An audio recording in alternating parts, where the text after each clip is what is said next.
সুপ্রিয় দর্শক, আসসালামু আলাইকুম। আপনাদের সবাইকে স্বাগত জানাচ্ছি এখনকার আলোচনা। আপনাদের সঙ্গে আছি আমি সিরাজুল ইসলাম। দর্শক, ইরান এবং আমেরিকার মধ্যকার যুদ্ধ ভয়াবহ আকার ধারণ করেছে।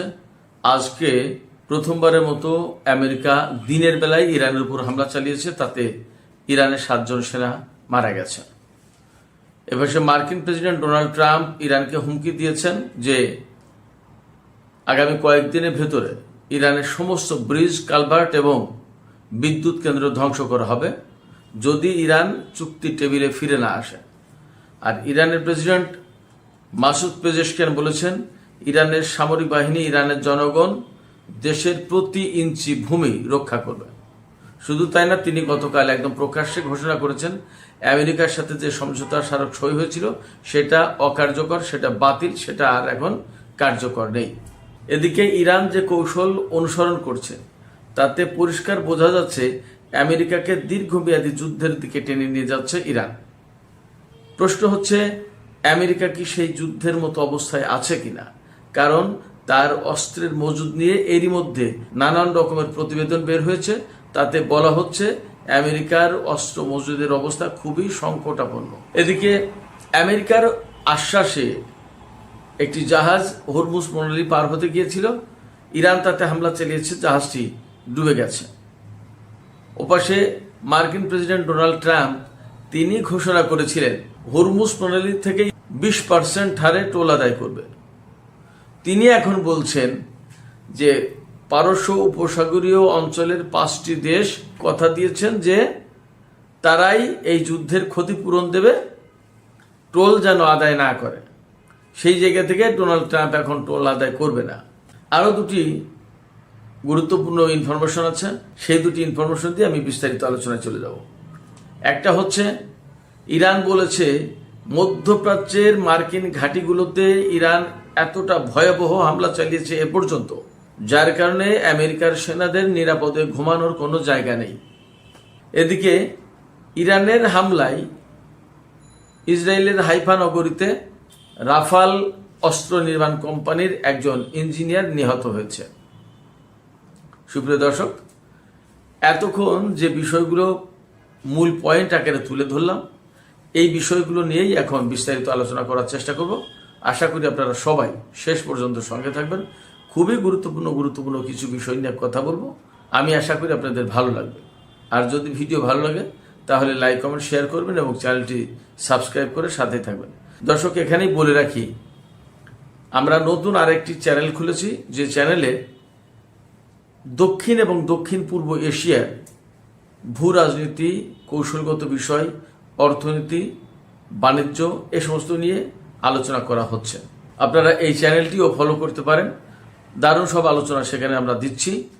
আশা করি ওই চ্যানেলটিও ভালো লাগবে। এবং দক্ষিণ এবং দক্ষিণ পূর্ব এশিয়া হচ্ছে আমাদের নিজেদের অঞ্চল, এই অঞ্চলের কথা ওখান থেকেই জানতে পারবেন। আজকেও রাতে কিছুক্ষণের ভেতরেই একটা ভিডিও আপলোড হবে, আপনারা দেখতে পারেন। তো দর্শক, চলুন আমরা আজকের এখনকার আলোচনায় চলে যাই। মার্কিন প্রেসিডেন্ট ডোনাল্ড ট্রাম্প বলেছেন ইরানের সমস্ত বিদ্যুৎ কেন্দ্র এবং ব্রিজ, কালভার্ট সব ধ্বংস করে দেওয়া হবে আগামী কয়েকদিনের ভেতরে যদি ইরান আলোচনার টেবিলে ফিরে আসে, চুক্তি না করে। এখানে দুটো প্রশ্ন। একটা প্রশ্ন হচ্ছে, মার্কিন প্রেসিডেন্ট ডোনাল্ড ট্রাম্প বা অন্য কোনো দেশ বা অন্য কোনো দেশের সামরিক বাহিনী বেসামরিক স্থাপনা ধ্বংস করতে পারে কিনা, আন্তর্জাতিক আইন এই অনুমতি দেয় কিনা। আন্তর্জাতিক আইনে সম্পূর্ণভাবে এই ধরনের বেসামরিক স্থাপনা, বিদ্যুৎ, ব্রিজ, কালভার্ট, রেল লাইন এ সমস্ত ধ্বংস করা নিষিদ্ধ।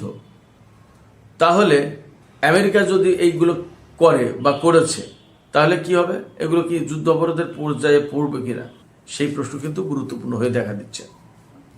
আর আরেকটা বিষয় হচ্ছে, ডোনাল্ড ট্রাম্প বলছেন যে তিনি এই হামলা বন্ধ করতে পারেন যদি ইরান চুক্তির টেবিলে আসে।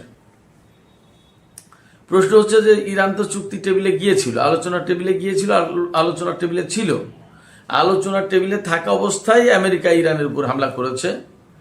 আবার যুদ্ধ বন্ধ করে আলোচনার টেবিলে নিয়ে যাওয়ার পরে যখন একটা সমঝোতা স্মারক পর্যন্ত সই হয়েছে, তারপরে আবার ইরানের উপর হামলা হয়েছে এবং আবার যুদ্ধ শুরু করেছে। এবং সমঝোতা স্মারক আমেরিকা মানেনি, এবং আমেরিকার প্রেসিডেন্ট ডোনাল্ড ট্রাম্প প্রথমে ঘোষণা করেছেন যে ডিল ইজ ওভার, এই চুক্তি শেষ হয়ে গেছে, এর কোনো কার্যকারিতা আর নেই। ইরান তার কয়েকদিন পর এসে গতকাল ঘোষণা করলো যে এই সমঝোতা তারা আর মানবে না, এটা অবসান হয়েছে। তাহলে চুক্তি করলে কি হবে, মানে কি? আমেরিকা যে ইরানকে চুক্তি টেবিলে ডাকছে, ইরান আসলে কোন চুক্তি করতে যাবে? তার মানে ডোনাল্ড ট্রাম্প কি এইরকম কোন চুক্তি চাইছেন যে চুক্তি আমেরিকা যা বলবে তাই হবে, ইরানের কোনো কথা থাকবে না, এইরকম কোন চুক্তি চাইছেন?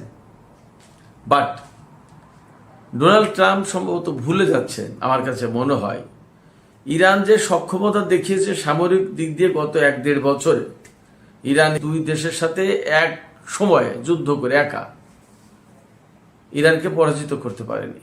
সেক্ষেত্রে ইরান কি ডোনাল্ড ট্রাম্পের এই হুমকি ধমকিতে ভয় পায়? মনে হয় না। বরং ইরান একদম পরিষ্কার করে বলেছে যে ইরানের প্রতি ইঞ্চি ভূমি রক্ষা করা হবে এবং কোনো মতেই ইরান কারো কাছে সারেন্ডার তো করবেই না।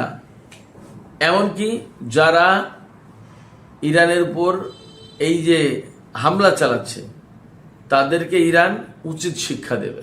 ইরানের সামরিক বাহিনী গতকাল বলেছে যে আমেরিকা এই গত যুদ্ধ থেকে শিক্ষা নেয়নি। এবং আমি আপনাদেরকে কি বলবো, আপনারা বিশ্বাস করবেন কিনা জানি না, ভিডিও আমি দেখাতে পারছি না, এখানে ভিডিওগুলো দিলে ইউটিউবে ঝামেলা করে, যাই হোক এই জন্য আমি ভিডিওগুলো দেই না, আমি আপনাদেরকে মুখে বর্ণনা দিই। কুয়েত, জর্ডান এবং বাহরাইনে গত রাতে যে ইরান হামলা চালিয়েছে, আপনারা কল্পনা করতে পারবেন না, সে সমস্ত হামলা ভয়াবহ হামলা হয়েছে। বাহরাইনের ৫ম নৌবহরের ঘাঁটি এবং শেখ ইসা বিমান ঘাঁটি, জর্দানের প্রিন্স সুলতান এয়ারবেজ এবং কুয়েতে আমেরিকার সেনাদের একটা লজিস্টিক হেডকোয়ার্টার ছিল, এগুলো একদম কমপ্লিটলি ধ্বংস হয়ে গেছে, কমপ্লিটলি। এবং ইরান বলছে যে মধ্যপ্রাচ্যের কোনো দেশে এখন আমেরিকার ঘাঁটিতে নিরাপদে ঘুমানোর মতো অবস্থা নেই মার্কিন সেনাদের। এবং আপনারা বুঝতেই পারেন যে তারা হরমুজ প্রণালীর উপরে ব্লকেট দিচ্ছে, কিন্তু হরমুজ প্রণালীর ধারে কাছে কোনো জাহাজ নিয়ে যাচ্ছে না। গত 40 দিনের যুদ্ধে ইরানের বিরুদ্ধে অন্তত 13,000 লক্ষ্যবস্তুতে আমেরিকা হামলা চালিয়েছে। এবং হামলাগুলো চালিয়েছে কি দিয়ে? টমাহক ক্রুজ ক্ষেপণাস্ত্র, তারপরে SAM-3, SAM-6, আরও এক ধরনের প্রিসিশন গাইডেড মিসাইল আছে খুবই উন্নত মানের, এরপরে থার্ড, পেট্রিয়ট, আরও বিভিন্ন ধরনের ক্ষেপণাস্ত্র গুরুত্বপূর্ণ উন্নত মানের, টমাহক ক্রুজ ক্ষেপণাস্ত্র তার ভিতরে আছে। এই সমস্ত ক্ষেপণাস্ত্র দিয়ে একটা দেশকে মাটির সাথে মিশিয়ে দেওয়ার কথা, সেই জায়গায় ইরান যথেষ্ট প্রতিরোধ করতে পেরেছে এবং বহু সংখ্যক ক্ষেপণাস্ত্র ইরান শুটডাউন করেছে। ড্রোনগুলো তো ধ্বংস করেছে, অনেকগুলো বিমান ধ্বংস করেছে ইরান এবং বিভিন্ন কায়দায় ধ্বংস হয়েছে। এবং মধ্যপ্রাচ্যের যে সমস্ত ঘাঁটি ছিল তাতে কি পরিমাণে অস্ত্র এবং গোলাবারুদ ইরান ধ্বংস করেছে তা তো জানেন। এখন হরমুজ প্রণালী বন্ধ করে দেওয়ার কারণে আমেরিকা জাহাজে করে আর অস্ত্র আনতে পারছে না, গোলাবারুদ আনতে পারছে না, বিমানে করে কয়টা এনে কি করবে? সেক্ষেত্রে এই যে ইরান দীর্ঘমেয়াদী যুদ্ধের দিকে আমেরিকাকে টেনে নিয়ে যাচ্ছে, ইরানের কিন্তু কৌশল আছে কিছু। এই দীর্ঘমেয়াদী যুদ্ধে আমেরিকা টিকে থাকতে পারবে না, কারণ তার হাতে অস্ত্রের মজুদ নেই। শুধু তাই না, আপনারা শুনলে অবাক হবেন, আমেরিকা এইবার যে সামরিক বাজেট চেয়েছে সেটা হচ্ছে $1.5 ট্রিলিয়ন। এর আগে $1 ট্রিলিয়নও ছিল না। এইবার সামরিক বাজেট বাড়ানোর প্রস্তাব করেছে 44%, প্রায় অর্ধেক।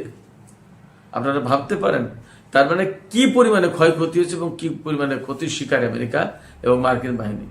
এই যে বাজেট $1.5 ট্রিলিয়ন করার প্রস্তাব দেওয়া হয়েছে, বাড়ানোর প্রস্তাব 44% বাড়ানোর প্রস্তাব দেওয়া হয়েছে, কেন?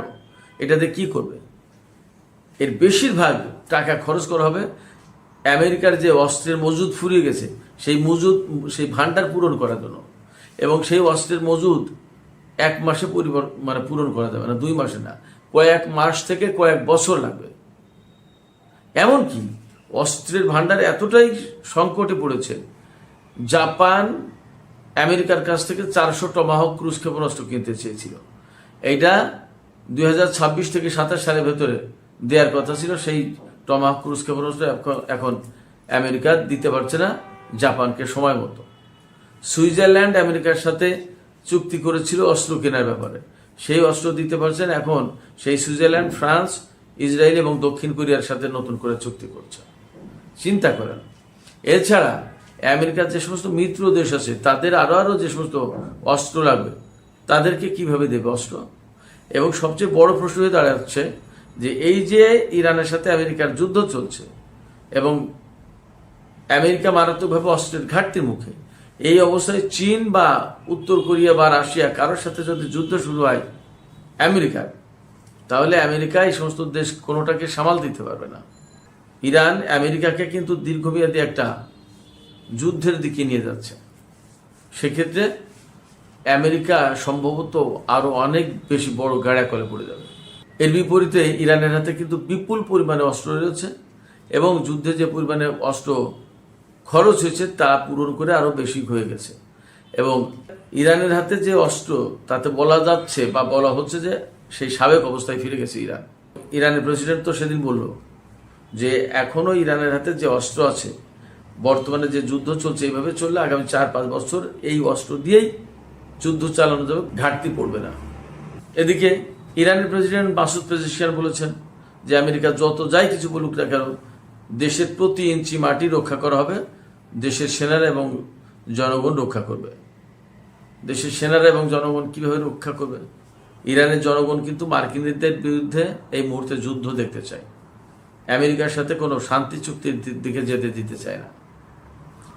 এর একদম বাস্তব প্রমাণ হচ্ছে ইরানের অত্যন্ত প্রভাবশালী আলেম রেজা আরেফি, আয়াতুল্লাহ রেজা আরেফি। তিনি সংক্ষিপ্ত সময়ের জন্য ইরানের সর্বোচ্চ নেতার দায়িত্বে ছিলেন। এই গত যুদ্ধে যখন সর্বোচ্চ নেতা আলী খামেনি শহীদ হলেন, তারপরে রেজা আরেফির নাম শোনা যাচ্ছিল তিনি সর্বোচ্চ নেতা হচ্ছেন। তার মানে কত বড় আলেম হলে এইরকম সর্বোচ্চ নেতার পজিশনে নাম প্রস্তাব করা হয়। সেই রেজা আরেফি তিনি বলেছেন ইরানের উচিত আমেরিকার সাথে সমস্ত আলোচনা বন্ধ করে দেয়া এবং যুদ্ধের ময়দানে ফিরে আসা, যুদ্ধের ভেতর দিয়েই আমেরিকাকে পরাজিত করতে হবে। তার মানে ইরানের জনগণ ঠিক এই মুডেই আছে।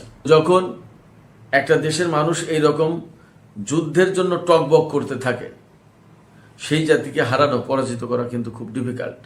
এবং আমেরিকা ইসরায়েল দুই দেশ, দুই শক্তি মিলে যেখানে ইরানকে আগে পরাজিত করতে পারেনি, এখন একা আমেরিকা কি ইরানকে পরাজিত করতে পারবে? আমি ব্যক্তিগতভাবে মনে করি পারবে না। কারণ ইরান এই কয়েকটা যুদ্ধের ভেতর দিয়ে আমেরিকার বিরুদ্ধে যুদ্ধ করার যে কৌশল, এটা সব পরিষ্কার বুঝে গেছে। এবং এখন আমরা দেখতেই পাচ্ছি মিডল ইস্টের ঘাঁটিগুলো দিনে দিনে একদম শেষ হয়ে যাচ্ছে আমেরিকার। ফলে কোথায় দাঁড়িয়ে তারা যুদ্ধ করবে এটাই তো বোঝা মুশকিল। এরপরে যখন ইরান আমেরিকার যুদ্ধ জাহাজে হামলা শুরু করবে, তখন উপায় হবে কি?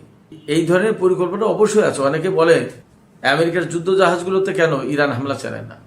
অবশ্যই ইরান যখন যুদ্ধ করছে তার তো কিছু প্ল্যান আছে, সে নিশ্চয়ই বিষয়গুলো মাথায় রেখেছে। সুপ্রিয় দর্শক, আলোচনা শেষ করব।